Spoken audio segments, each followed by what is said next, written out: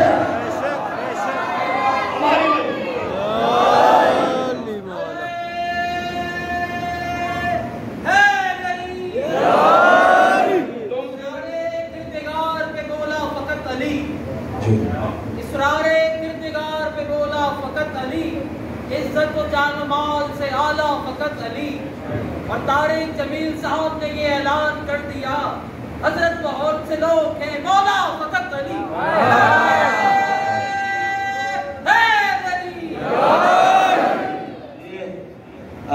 اشفاق بھائی اللہ تعالیٰ آپ کو جو ہے وہ صحت دے، بیمار ہیں دعا کریں کہ مولا انہیں صحت عطا فرمائے۔ ایک سلوات پڑھ لیں مل کے بابا سے۔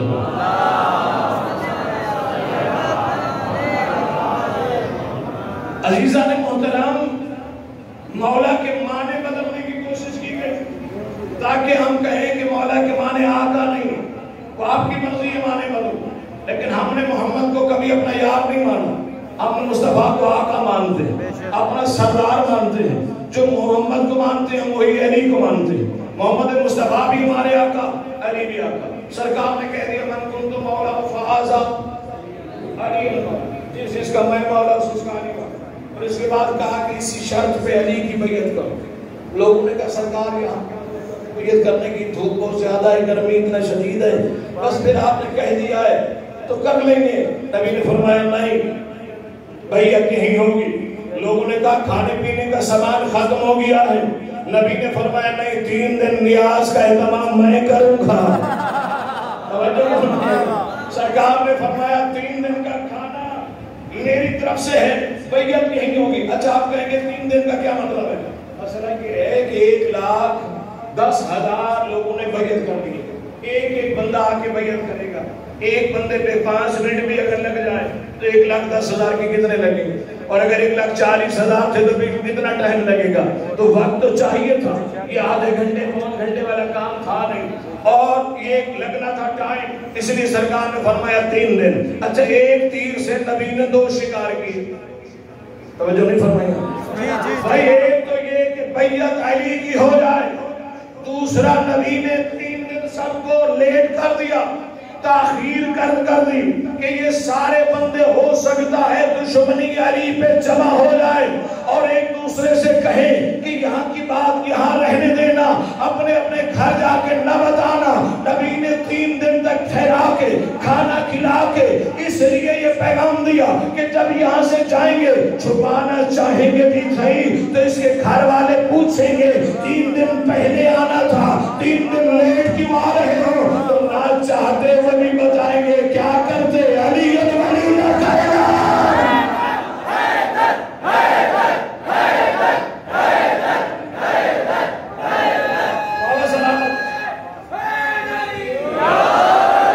نہ چاہتے ہوئے بھی انہیں بتانا پڑے گا کہ اس لیے دیر ہو گئی چونکہ علی ولی اللہ کا اعلان ہو رہا تھا۔ عزیزان محترم 3 دن وہاں ٹھہرایا گیا، نبی نے اعلان کیا، پلانوں کا منبر سرکار نے خود بنوایا، پلان ہر کسی کے نہیں اتارے۔ بے شک بے شک قبلہ حضرت حسن زیدی صاحب فرماتے ہیں، ان سے پوچھا کہ سرکار پلان اتارنے کی کیا ضرورت ہے؟ انہوں نے کہا تم کیا سمجھتے ہو؟ ہر کسی کے اتارے تھے، سلمان کا نہیں اتارا، ابو ذر کا نہیں اتارا، مقداد کا نہیں اتارا، توجہ فرمائے گا، کمالین کے نہیں اتارے تو پھر کس کے اتارے؟ حضرت حسن زیدی صاحب کا جملہ ہے، مولا نے کروٹ جنت الفردوس میں جگہ عطا فرمائے، خوبصورت جملہ انہوں نے فرمایا ہر کسی کے نہیں، جس کا پلان بھاگنے کا تھا اسی کے پلان اتارے۔ پلان اتارے اور نبی نے اپنی موجودگی میں منبر بنایا تھا، توجہ فرمائے گا، یہ منبر سرکار نے خود کھڑے ہو کے بنوایا، توجہ فرمائیے گا۔ لوگ پلان اتار کے لاتے ہیں، نبی فرماتے اس کے اوپر رکھ دو، 2 اور لے کر آؤ، رکھ دیے، نبی کہہ رہے 2 اور رکھو، رکھ دیے گئے، 2 اور رکھو۔ رکھو. پلان منبر اونچا ہوتا جا رہا ہے, نبی بتاتے چلے جا رہے ہیں, نبی بتاتے چلے جا رہے ہیں, پلان رکھے جا رہے ہیں. میں نے عالم ارواح میں نبی کی بارگاہ میں عرض کی سرکار جب آپ نے کہہ دیا ہے تو صحابی خود پلان سے منبر بنا لیں گے.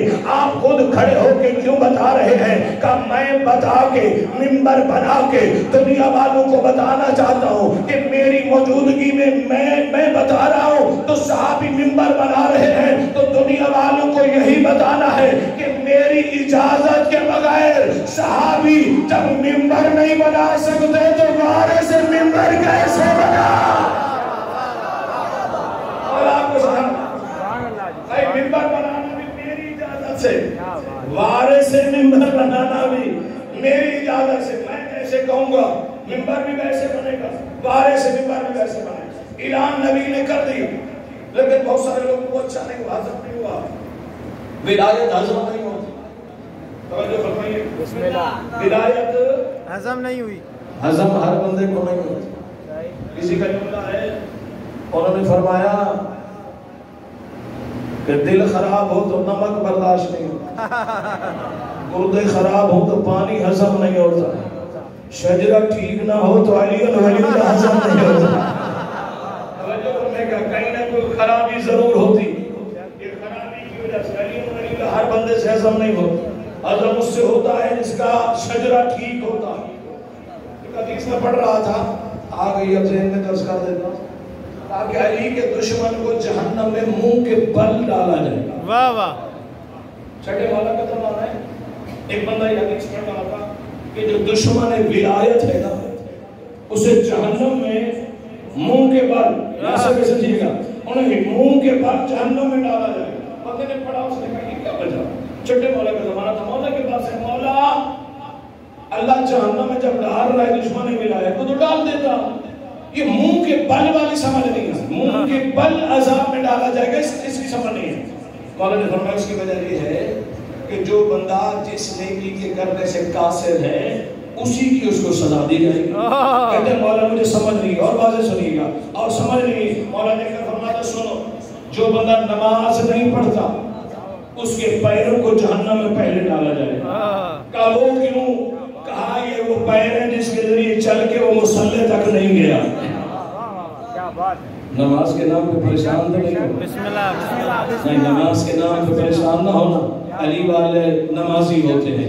میرا یقین ہے کہ جو اس وقت رات کے 12:15 بجے رات کے لوگ بستر پہ سو رہے ہیں اور علی کے چاہنے والے یہاں ولایت سن رہے ہیں, ایسا نہیں ہو سکتا وہ بے نماز ہوں. یقیناً آپ نمازی ہوں گے, میرا بھی عقیدہ ہے, میں یقین رکھتا ہوں کہ آپ نمازی ہوں گے. لیکن اگر کہیں کوتاہی رہ بھی گئی ہے, میں محنت کرتا ہوں ضرور پڑھا کرو, اس لیے کہ جو علی سے محبت کرتا ہے اسے بے نماز نہیں ہونا چاہیے. نماز وہ پڑھتا ہے جس سے علی سے پیار ہے. کم از کم اس لیے ضرور پڑھ لیا کرو چونکہ علی نے نماز پڑھی ہے, چونکہ 14 نے نماز پڑھی ہے, 14 کو نماز سے محبت ہے, اس لیے ضرور پڑھا کرو. بس اس سے زیادہ نہیں, میری منت ہے, ذاکر حسین ہونے کے ناطے اس کو اپنے پاس سنبھال کے رکھیے گا. نماز کو زیادہ ٹائم نہیں لگتا, پڑھ لیا کرو. کہا کہ جو بے نماز ہے اس کے پیروں کو, کیا دشمن علی کو منہ کے بعد جہنم میں ڈالے.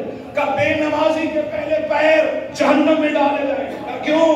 کہ انہی پیروں کے ذریعے وہ مصلی پہ چل کے نہیں آیا تو پیر جلائے جائیں گے. کہ جو بندہ جس نے زکوٰۃ نہیں دی اس کے ہاتھوں کو پہلے جہنم میں ڈالا جائے گا چونکہ ہاتھوں نے اس عمل کو ادا نہیں کیا.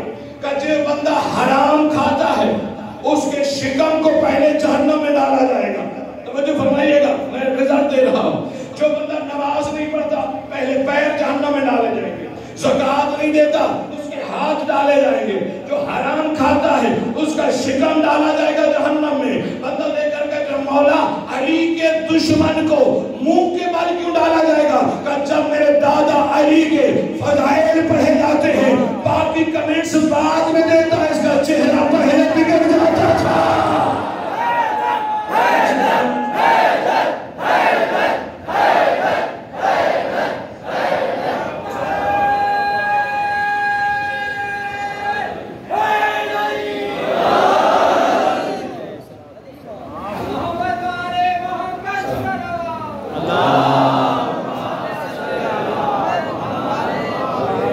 باقی کمنٹس کو بعد میں جا کر پاس کرے گا، لیکن چہرہ پہلے بتا دیتا ہے۔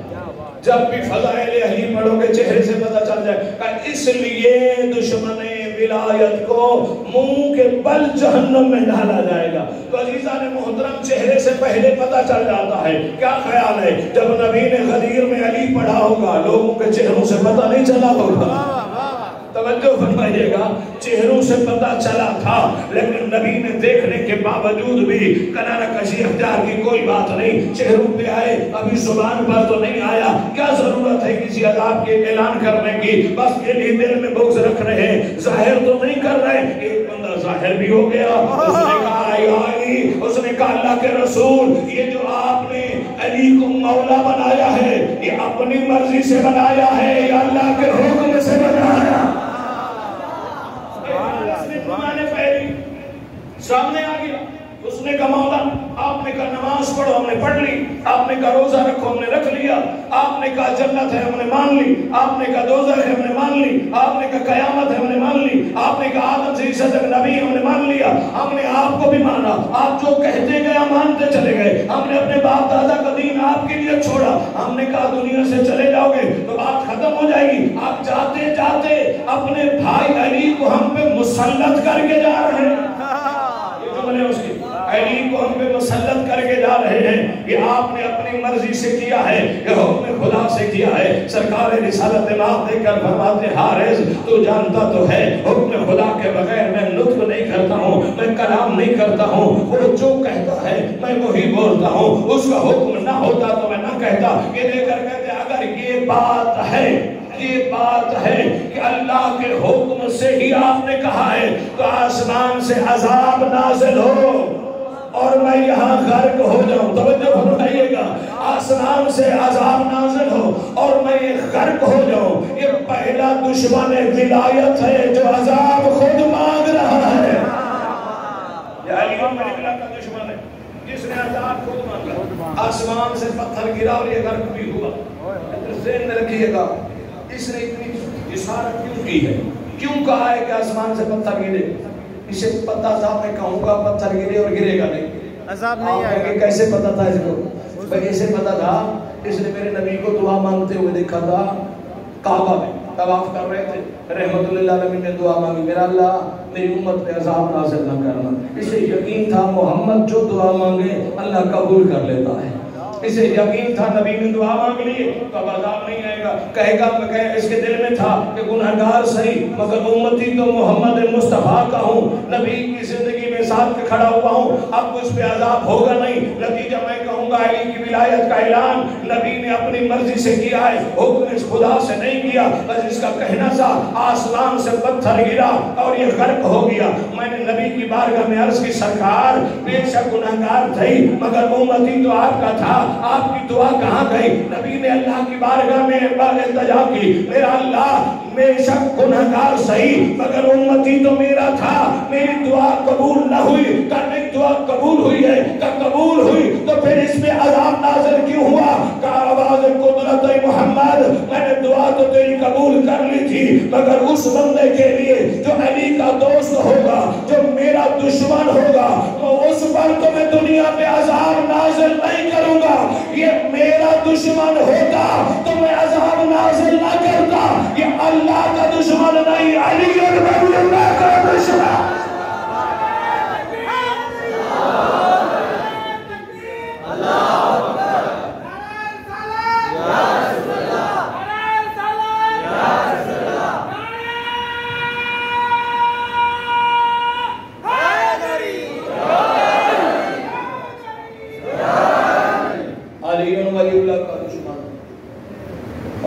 ولی اللہ کا دشمن جہاں بھی ہوگا اس پہ عذاب نازل ہوتا ہے۔ بے شک۔ بس عزیزان محترم، فضائل دو چیزیں بیان ہوتی ہیں مجلس میں، فضائل آل محمد اور مصائب آل محمد۔ فضائل کسے کہتے ہیں، مصائب کسے کہتے ہیں؟ اللہ نے اہل بیت کو جو دیا ہے اسے فضائل کہتے ہیں، امت نے جو اہل بیت کو دیا ہے اسے مصائب کہتے ہیں۔ اللہ نے اہل بیت پہ فضائل کی حد نہیں چھوڑی، امت نے اہل بیت پہ مصائب کی حد نہیں چھوڑی۔